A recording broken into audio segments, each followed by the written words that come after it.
Welcome to Excess Returns, where we focus on what works over the long term in the markets. Join us as we talk about the strategies and tactics that can help you become a better long-term investor. Justin Carbonneau and Jack Forehand are principals at Validea Capital Management.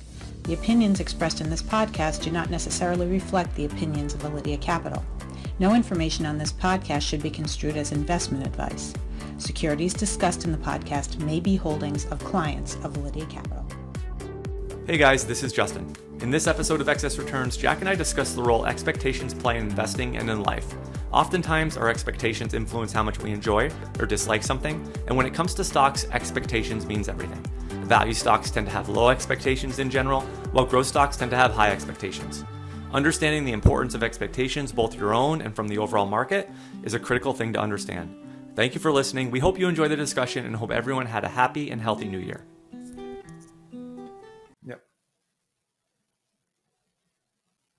Okay, today we're going to talk about the role of expectations in investing. And actually, it's largely based on an article you wrote a few months ago. But this is a very important concept, I think, for investors to think about. And we're going to kind of work our way through it today. But before we do, let's use your example of your steak dinner that I know you were really looking forward to. Was it a ribeye? What kind of steak was it? Oh, probably New York strip for me. Okay, nice. So what was, just use that as a starting point for how we're going to set this up. Well, first, as my wife will tell you, I'm very cheap. So the steak dinners are certainly few and far between. But when I do go to the steak dinner, and I go to the high-end steakhouse, I expect a very, very high level of the quality of the steak. And so there's a story I was telling in the article was, I went to a particular steakhouse and I was expecting, the absolute highest quality steak. And I got something less than what I was expecting. But the reality is what I got was actually an incredibly good steak. And that's part of the problem in every aspect of life, but also part of the problem in investing is everything is set relative to what you expect. So if you go to the best steakhouse in the country, you expect the best steak you ever had. If you get the second best steak you ever had, you are now disappointed relative to those expectations. So my point in using that was to say that also relates to investing. And so I wanted to relate to with every company you invest in, the market has a certain level of expectations, what they're expecting from that company. And the way you can profit relative to the market is you have to have different expectations than what the market thinks, and you have to be right and the market has to be wrong. And that's a very hard thing to do, but that was the example of the steak dinner, was just understanding that everything is expectations relative to reality. Right. I mean, one of the things right now is you have very high expectations in some of the growth stocks in the market, and then values come back a lot, but certainly, with areas of the market, maybe energy or international stocks or small cap value to some extent, expectations are pretty low.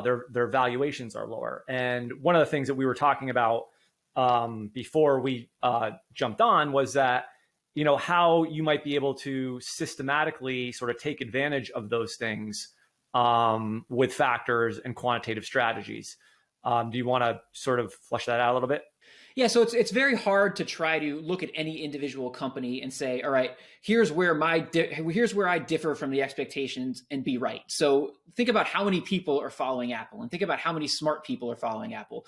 What are the odds that I'm going to come up with something that's different than what the market expects and I'm going to be right? But one thing you can do as an individual investor is you can look at places where investors systematically misprice stocks, and you can maybe purchase a group of stocks and take advantage of the difference between expectations and reality. So let me give you an example. With value stocks, people tend to overestimate the problems with a basket of value stocks. And so if I buy that entire basket, I will probably be able to generate an excess return over time because people think things are worse than they actually are. Now, within that basket, there's going to be a lot of companies where things are actually they are that bad, or they're even worse than people think. But across a wide group of them, I can take advantage of this difference between expectations and reality, and I can try to profit using a value strategy. The same thing goes with momentum, but just in the opposite way. People tend to underestimate how good things are with stocks that have gone up in the past year.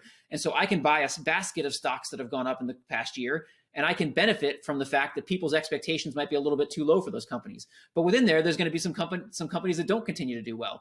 And so I think for your average investor, that's probably the best chance you have to profit from the difference between expectations and reality, is when you see a group of stocks where the biases of investors tend to lead them to either under or overprice them. By the way, in your article, you had the chart of the FANG stocks and then the S&P 500 and then the S&P 500 X FANG stocks. So FANG is Facebook, Apple, Netflix, and Google. Or it's just one A, so it might be Amazon. I'm not sure, but either way, actually it is Amazon. I'm sorry. So it's Facebook, Amazon, Netflix, and Google. But one of the things you wrote, and I thought this was really interesting, because if you look over the last decade, obviously growth names, especially these names, have just clobbered everything else. And so while the expectations for those growth stocks going back to, let's say, 2012, 2013 timeframe, actually was too low at that point, because those growth stocks have delivered. It doesn't always work out that way, but that was one of the things that you kind of wrote in the article. You said the expectations for growth stocks, although they're much higher than value stocks, were actually too low because, FANG has obviously done so well over the past 10 years or so. It usually actually works out the opposite way, because typically with growth stocks, investors get ahead of themselves and they expect the growth to continue in the future. And as companies get larger, it becomes harder to sustain that growth. So typically with growth stocks, it goes the opposite way here. But you're right. I mean, in the past decade, the opposite of what has been true over the long term has been true. And, people underestimated Facebook. They underestimated Google. They underestimated Apple. If you've invested in those companies, despite the fact that they had very high expectations at the beginning, they've actually exceeded those expectations, and you've done very well. I think a good way to look at this whole expectations thing is to maybe look, Apple's a good example. So if you look at when Buffett bought Apple actually had fairly low expectations embedded in its stock price. Even like some of the value streams we run in Validea, some of them were identifying Apple at that time. So the odds were probably more in your favor buying Apple under those lower expectations, assuming you thought Apple was still a great company. There were a lot of people were questioning at the time. You probably had a better chance of doing well buying Apple then in a period where expectations were low. Now, Apple recently, I believe, is it doubled in the past year? It's something like that. Yeah, it was something up like 60 or 70% year to date. And I think it's multiple has certainly gone up a lot from when Buffett bought it, meaning like its price earnings multiple has gone up a lot from when Buffett bought it to where it is today, for sure. Right. So its earnings are up something like 10% in the past year, and its valuation, or its stock price has doubled. So now you're in a situation when you buy Apple. I mean, I don't know whether Apple will work out long-term or not for investors who buy it here, but you have much higher expectations. And so what Apple's going to have to do in the future is much higher now than it was when Buffett bought it in order to justify where it is. And I think that's the key to this whole thing is a good company is not necessarily a good investment depending on what's embedded in its stock price. And so if you have very, very high expectations in the stock price, you need to have very, very good results going forward to justify that. And sometimes they do. Sometimes, like we talked about, Google and Amazon, these companies have justified that. But when you have lower evaluations, you have lower expectations. And so what you need to do to exceed those expectations is less. And I think that's the key to the whole thing. Do you think we're going to change the FANG acronym to TANG for Tesla? For Tesla, probably. There's other ones. There is one that has Tesla in it, and I forget exactly what it is. Oh, okay. Yeah. Well, it's going to be in there because listen, in basically a couple of days, Tesla's coming in as the number 6 largest company. I believe Fat Man is the one that has Tesla in it. I think FATMAN is the one that has Tesla in it. So there's FANG and FanMag and Fat Man. There's so many of them, but I definitely think Tesla deserves going in there based on how much it's gone up. Yeah, I didn't read the whole article. Did you read that whole Research Affiliates piece on Tesla? It just came out talking about how it's to your point, the valuation. It's almost. I wish I would have read the whole thing, but it's almost like going to be impossible for Tesla to. Its valuation is so high that it's almost going to be impossible to deliver, fundamentally from a business perspective, from an earnings perspective, on the valuations that it is today. Something like that. We'll put a link to this. That's one of Rob Arnott's classifications that he comes up with in determining whether you're in a bubble in something or not. It's basically, are the expectations so high that they can't possibly be reached under even the most optimistic scenario? And that gets back to what we're talking about is, if expectations get to be such a ridiculous level, there's no way you can ever make money in the stock, and that's what you see in a bubble is even though Tesla may produce ridiculously good results in the next 10 years, Tesla may grow at 30% a year. If its valuation has gotten to the point that it just can't possibly live up to it, then it doesn't matter that Tesla grows 30% a year in the next 10 years because the stock's going to still go down. How do you, I mean, what's the final sort of takeaway here for investors? Is it, you have to be mindful of the price you pay, the valuation you pay, or just understand that, expectations are it's very hard to know like what these companies are actually going to deliver? I mean, what do you think is the sort of bottom line? I think that the biggest takeaway is you have to understand what expectations are built into any company's stock price, because a good company usually trades at a high valuation. A bad company trades at a low valuation. What matters is what is the reality relative to those expectations. And I'll just read a quote from Michael Mauboussin quick that I think sums it up really well.